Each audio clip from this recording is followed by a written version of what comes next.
My point is not to say that a person can outright make it ad hoc justification and leave it there.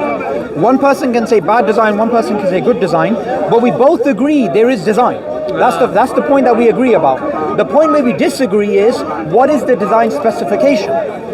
Now, as a Muslim, the design specification for the world is that we were created here for a test, right?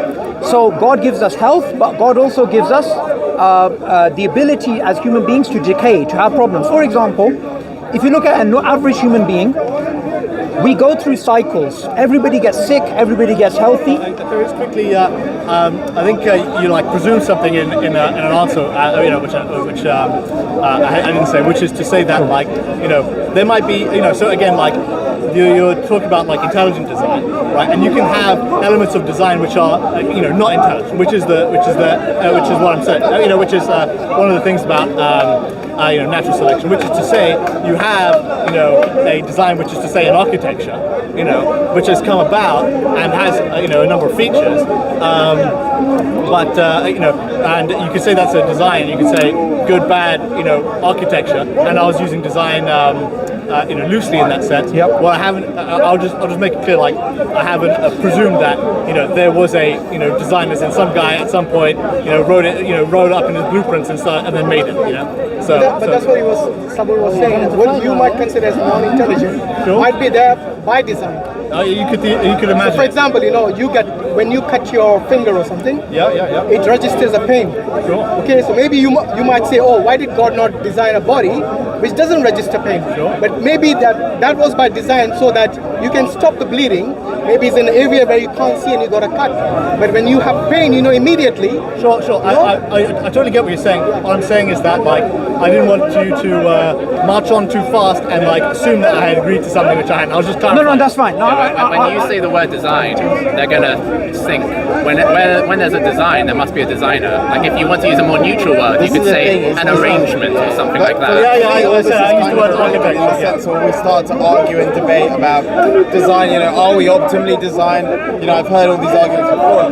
Before, I would try and make that debate, but actually that's not what we're discussing really. If we're discussing as to whether I have seen evidence of God existing, we've already agreed that if God existed, the whole evolution thing, all of that could still, the two ideas could coexist. The point that we were initially making with the gentleman earlier is we haven't seen evidence for God existing, okay? So we need to discuss that point. Okay, yeah. And then before we start, because for me it's, every time I'm at Speaker's Corner, always there's the debate of design, there must be a design, blah, blah. To me it's irrelevant until I've been shown evidence that God actually exists. So when you say evidence, are you looking for empirical evidence? What sort of evidence are you looking for? Well, maybe something that you can somehow measure. For example, we can't see Wi-Fi. Okay, yeah. So we can't, measure empirically. Okay, so let me explain. Okay, so for example, it doesn't have to be something we can see or touch because Wi-Fi you can't see and touch. Yes. Okay? No, but you can measure you it. can see You can measure it, right? And even if you don't measure Wi-Fi, you can get your phone, take a picture, send it to somebody, over here. You're talking about wireless. You're talking about So and then you could say, okay, well. But all it those seems can be to measured. Something like that's what I'm saying. And all of that, what you're looking for is empirical evidence.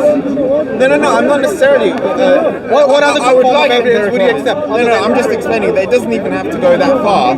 For example, with Wi-Fi, right?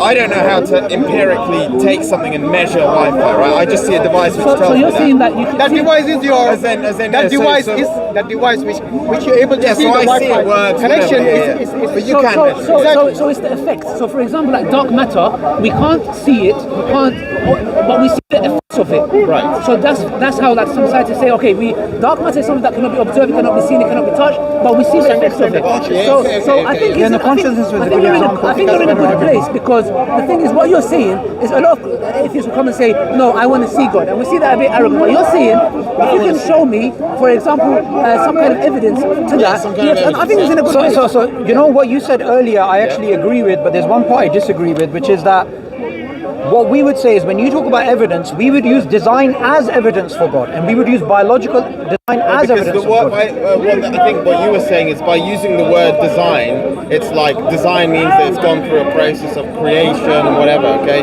I don't see design, I see function. You know, for example, you're talking about the deer, whatever. I see a deer functions in a certain way, right? I don't see any design necessarily, right? Whatever, I don't know. Forget the word design. Okay, all I see is function. Okay, so It can we? functions Okay, in a certain way, so whatever. the first thing that I think we should try and agree about, the word design is inescapable even if you're a materialistic atheist. Because when we're speaking about biological evolution, we're talking about functionality like you pointed out, and for functionality to even make sense, we have to talk about why that thing does what it does. So design, even when it comes to the Dawkinites of the world, or even when it comes to people who are intelligent design proponents, both agree there is design. Okay. The disagreement is the Darwinists would say it's an illusion of design, and the intelligent design proponents would say it is design. So we can agree design is there. Maybe it's because we are trying to comprehend certain things through how we see the world. So, for example, when we see an object, the object is usually designed from nothing straight away to something, right? So you see a phone. People like to use the phone example, right? When you design a phone, you start with a blank sheet of paper, then you say, okay, whatever, we're going to do this specification, whatever, right? But what if the way that it works is actually slow, intricate building on tiny little aspects, and then because that takes so long or whatever, it's actually difficult for us to comprehend that this just creates a certain function. You understand? Yeah, I understand what you're saying. And actually, a phone is actually kind of similar because I don't think anybody or very few people know how every single component of a phone works, right? It's almost like a hive mind thing of where, you know, for example, when you design a car, an engineer of a car works in their own little component and they forget about everything else. That's their little world. But there's like 10,000 of them, and it eventually kind of comes together into one. Exactly. So you see, I don't disagree with most of what you're saying, but the evidence that I'm talking about is that when it comes to even the incremental, gradual components coming together, which is what the Darwinian argument is, that slow, steady progress led from simplicity to complexity, that still doesn't undermine that could be designed. I mean, maybe, yeah. So if you're, again, the bottom line is, so if I'm saying to you, okay, what's the evidence of God, right? You're saying to me design, correct? So, One of them. Okay. One of them. So my evidence. So I'm just to clarify. I'm asking. Give me a reason why God exists. You say. After you finish, it's okay if I can. Yeah, sure. It's okay. You say because certain things work in a certain way, right? And then you get us to agree that it's not theoretically impossible that a god could have designed it, and then what happens? No, it's not that. It's not that. So when it comes to God's existence, we don't just use one argument. Of course. We use multiple arguments. So we use like the design argument, contingency argument, consciousness argument, the argument from religious experience, moral argument. You have different arguments. But the point I was making is what you said earlier about evidence. We would say biological world is a signpost to the divine.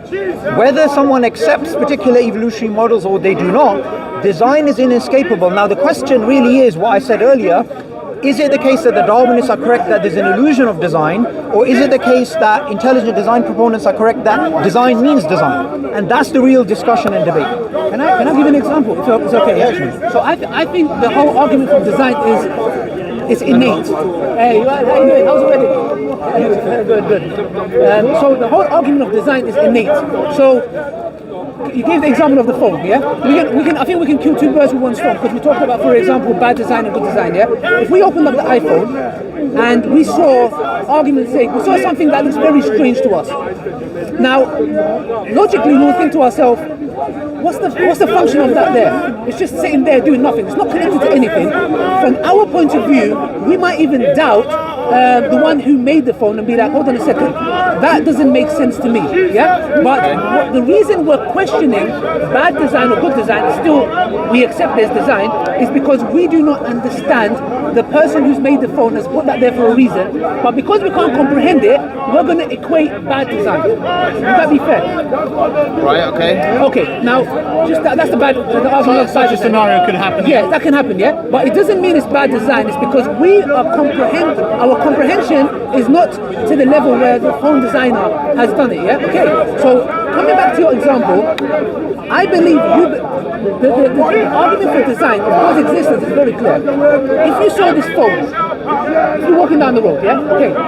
Have you seen this phone get made? This phone. Does it have design? Well, no, this phone, no, not Okay. specifically. All right. Do you believe that this phone is designed because you went to the factory and saw it being assembled, or do you believe that it's designed from the mere fact that you can see design? I believe that phone is designed because, for example, in my personal experience, I know people who work in the same industry where they design objects, right? Okay. So if I see a phone, I'm combining loads of different bits of information in my head. Where, for example, I see, okay, that is plastic, right? Generally, in my life experience, I don't see plastic just in nature, right? Then I see that is glass, okay? I generally don't see glass in nature. I also know in my life experience that people design objects, right? Because I've seen it happen, physically seen it, okay?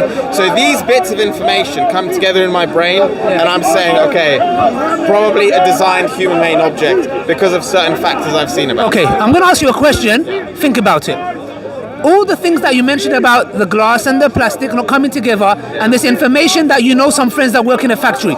Let's assume you know nothing about that. You don't know about no Apple factory. You just came, you was in a cave, you woke up. You're walking down the desert and you happen to see a phone. Do you believe, what's the first thing that will come to your mind? Would you, because you don't have any information about a factory, somebody creating it, glass, plastic. You see a phone. I honestly, genuinely, I don't know how to comprehend to start thinking about what I would think of an iPhone. No problem, but what's I had no clue about factories, so I don't know. I can't answer that. But the thing is, we're not asking about, oh, is that an iPhone? I don't want the information if it's an iPhone or not. Would you say it's designed or not designed? Yeah, I think he's saying that, like, you know, if you're in a scenario where you're literally like your mind has been totally wiped of all information, right? You know, you're in a desert, you know, and you find like, okay, you find the phone or object. It's like clearly weird. It's clearly, you know, looks a bit different than some of the other stuff. But like that doesn't mean you can infer it was designed. No, 1 second. How so? What's the? Let's say that you're walking in the desert and you saw like a lizard or whatever, right? You know, that's clearly quite different than the sand and you know the sky, right? You know that, you know, would you come to the, you know, you could come to the conclusion that's natural or that's designed. What I'm saying is that like you wouldn't, you know, you wouldn't have the frame of reference to know whether that's designed or not if you're like totally mind-wiped. No, hold on a second. The fact that Actually, you used the word frame of reference. yes.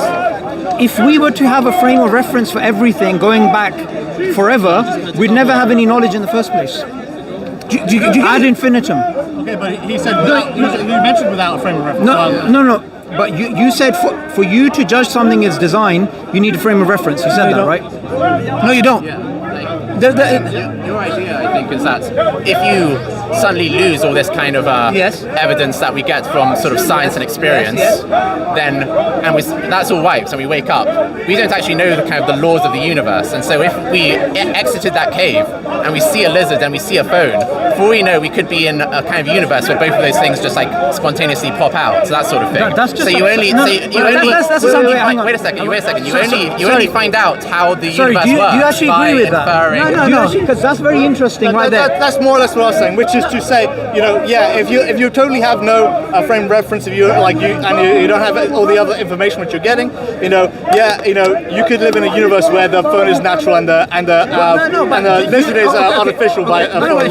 You know, from my perspective, when someone says what he said, which is that it could have popped into existence spontaneously, the lizard in the phone, as opposed to being designed, it does sound kind of absurd. It's crazy. But that's only in this scenario where we don't know anything else. Oh well, people believed it. Yeah, some people do, sadly. Okay, guys, listen. Listen to what I'm saying. Would be spawned automatically in bags of But hear what I'm saying, yeah? I'm saying my argument is the following. You guys would, by your very innate disposition, would agree that anything you see, it can be a water bottle, it can be a book, it can be a phone.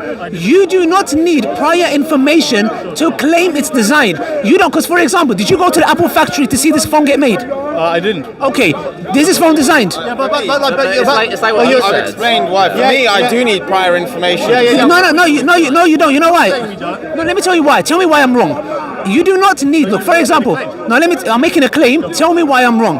Have you gone to the Apple factory to see this phone get made? No. Okay, do you believe it's designed? Yes. Why? I've explained to you because I see certain materials in it. That's my argument. No, but his, No.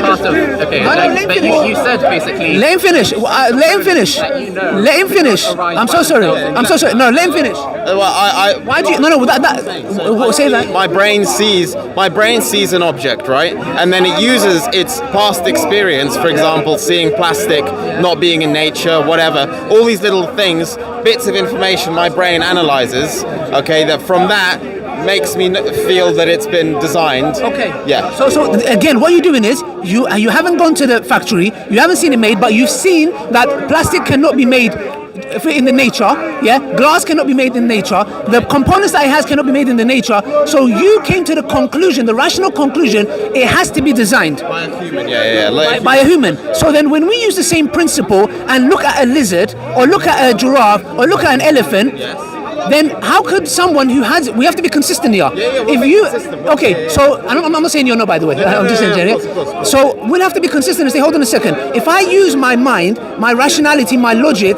to look at a phone and come to an agreement that the plastic and the glass and the components cannot just be made by nature, it requires a human being for it to come into form. Okay, then can we not use the same logic and apply it to the trees and the sun and the stars and animals? Tell me why. No, because you're taking the phone, okay, and then you're taking a piece of nature, right, and you're comparing them as if they're two things, right? But actually what the phone is a component inside the nature, if that makes sense. Is the animal not? So what I'm saying is, the phone is, we know that humans exist, right? So, and humans are part of nature. What if you never saw humans? Would you deny that it was designed? No, but hang on, let's talk. We've seen humans, right? So I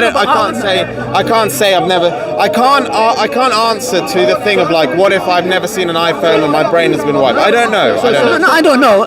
Just quickly, yeah. So like, what my friend, I think he's doing is basically saying we can infer that the phone is designed because it's quite different than natural stuff, right? And then you're saying, well, dude, can we not do the same thing with natural stuff and say, well, it's quite different than what? Isn't that inconsistency? Because what you're saying is the following: if we said determining it's artificial by comparing it to stuff which is natural. No, but you just because it's natural doesn't mean. Can I ask a question here? Sure. Someone as intelligent as Darwin, and even people before him, right? And many people on Earth that have existed in the past, that exist today and will exist in the future, for them this is a quite intuitive conclusion. Why do you think that is? That's my argument. As in, like, it's what's an intuitive argument? Which is to say that, like, they would require no outside stimuli whatsoever to determine one design thing or an undesigned thing. What I'm saying is when they look at nature, it's quite intuitive to say, well, it doesn't really make sense that there's nothing behind this. Yes. Okay. Even if people change their minds later. I mean, there's loads of stuff Darwin said, I'm pretty sure, that was completely ridiculous. Like, I swear he was really into, like, inbreeding and all this weird stuff. So for me, what Darwin was saying... No, but So I gave his partial view. There was a time in which he was a Christian. There was a time in which he was a deist. When he published The Origin of Species, he actually was a deist. He still believed in God. His reason for becoming an atheist in the last decade of his life was the problem of evil and suffering, right? So I'm not saying he held one view. You can't really pigeonhole the guy. The guy has quite... I agree. But the point we're trying to get to is what's absurd about the views that we're speaking of right now? What's, for example, the way I articulated the view, the way Ali did, what's absurd about this? Why do you reject? No. Why do you reject? When it comes to our particular view, we are saying this is a logical argument, right? So what my question is, what's wrong with this argument? Yeah. Why is it illogical? Okay, and do correct me if I'm wrong. Like, my understanding is that the argument is, you're saying that the intuitive part is basically, people can look at a design thing and they'll say, well, they can tell innately that it's designed. They can tell, they don't really require any outside reference for that. And so when they look more closely at parts of nature, they see that it has, it has some of the functions and some of the hallmarks of design, and therefore they draw an analogy and can say, well, this looks designed to me. Yes. Right, and why do I think that's... Well, why is that wrong? Sure. Intuitions can totally be wrong, first of all. Why? Why? Do you not think intuitions can be wrong? No, when it comes to the argument of me seeing this, and I have no prior knowledge of Apple, I have never seen human beings. I woke up in a... We can't keep talking about the iPhone in that context. Why not? Why not? Because we're not in that context. No, let's not about that. The fact of the matter is that every single person here that looks at the iPhone has that context, right? Why? Because most of these people, they have never gone to a factory, and my argument is, but they believe this is design not because they believe Apple's factory exists, because they can see design. That's my argument. I'm trying to present here that yes, every single person might have a different reason. I'm sure someone here or someone in the surrounding area maybe has been to an Apple factory. But the point is this: they believe. If I went to him and they said I went to the Apple factory and I saw it get made, I'll ask him the same question. If you didn't go to the Apple factory, would you say, you know what, mate? I've never gone to an Apple factory. I've never seen an iPhone. This is not designed. I'll say you're crazy. My point is the following: not that you went to the Apple factory or you didn't, because you're still in the same position. If you went to the Apple factory, it's good. You've got more clear understanding how the components were made. But this doesn't negate the fact that it's designed. So my question, when I put you guys in the position where I say you woke up in the cave, you're walking down the road, it can be anything. It can be a bike, it can be a bottle, it can be a watch. When you see it, the fact that it's shaped in that manner, you have to beg the question, why is it that shape and who designed it? Now you tell me why you would not come to that conclusion. That's what I want to know. So sorry, I just want to clarify. So you're asking me what exactly? You're asking me? I'm asking you the following. I'm so sorry. Sometimes